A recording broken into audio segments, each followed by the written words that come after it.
قرآن کریم انسانیت کو کیا تعلیم دیتا ہے؟ دیکھیے جب یہ قرآن اترا ہے تو دنیا نے دیکھا تھا کہ جن لوگوں پر یہ قرآن اتر رہا تھا، جن سے یہ قرآن خطاب کر رہا تھا، ان لوگوں کی دنیا میں کوئی حیثیت نہیں تھی، دنیا انہیں مانتی نہیں تھی، دنیا انہیں جانتی تک نہیں تھی، اقوام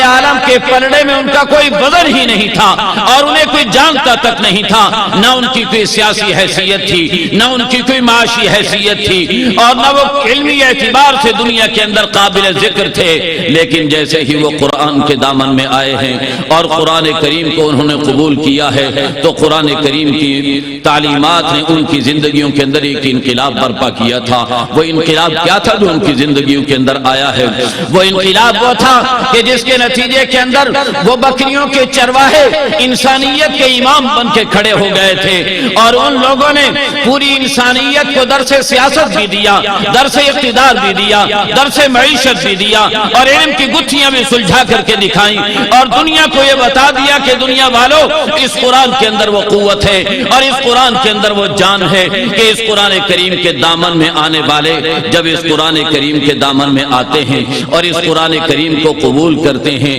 تو ان کی کیفیتیں کیسے بدلا کرتی ہیں۔ جو قرآن کو نہ مانے وہ ویسے کے ویسے رہ جایا کرتے ہیں، بلکہ اور دنیا کے اندر اپنے لیے ذلت اور رسوائی کا سامان کر لیا کرتے ہیں۔ لیکن جو قرآن کریم کو مان لیتے ہیں، قرآن کے دامن میں آ جاتے ہیں، تو دنیا نے دیکھا کہ قرآن کے دامن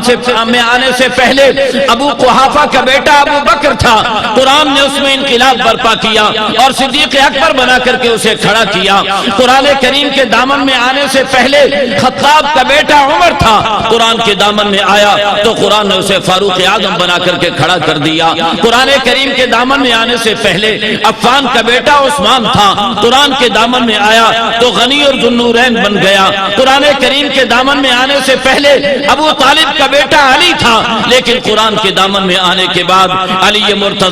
اور حیدر کرار بن گیا۔ قرآن کریم کے دامن میں آنے سے پہلے حبشہ کا بلال تھا، اور قرآن کریم کے دامن میں آنے کے بعد مؤذن رسول بن گیا۔ قرآن کریم کے دامن میں آنے سے پہلے فارس کا سلمان تھا، لیکن جیسے ہی قرآن کے دامن میں آیا تو سلمان منا آل البیت کا خطاب اسے نصیب ہو گیا، اور سرکار نے فرما دیا کہ سلمان تو میرے خاندان کا ایک فرد ہے۔ میں عرض یہ کر رہا ہوں کہ ان محافل قرات کا ایک سب سے بڑا مقصد یہ ہے کہ مسلمان کی زندگی کے اندر انقلاب آ جائے اور مسلمان اس طریقے پر دنیا کے لیے ایک نمونہ بننے کی کوشش کرے جس طریقے پر صحابہ کرام نے اس قرآنی تعلیمات سے استفادے کے نتیجے کے اندر دنیا کے لیے امامت اور سیادت کو ثابت کر کے دکھایا تھا۔ اور دوسری بات یہ ہے کہ اس قرآن کریم کے اندر یہ بھی ایک بڑا کمال پایا جاتا ہے کہ اس قرآن کریم میں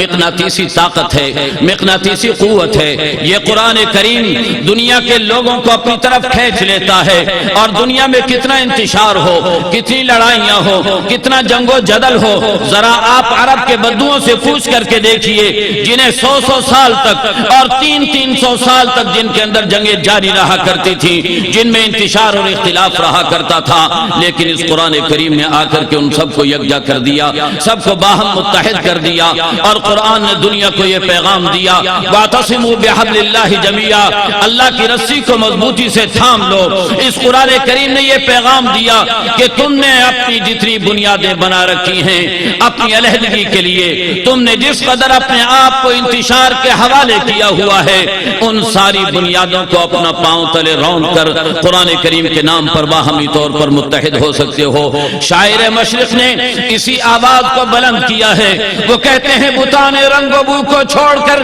ملت میں گم ہو جا، نہ ایرانی رہے باقی نہ تورانی نہ افغانی۔ یہ ملت اس طریقے پر متحد ہو سکتی ہے تو ایک قرآن کے نام پر متحد ہو سکتی ہے، اور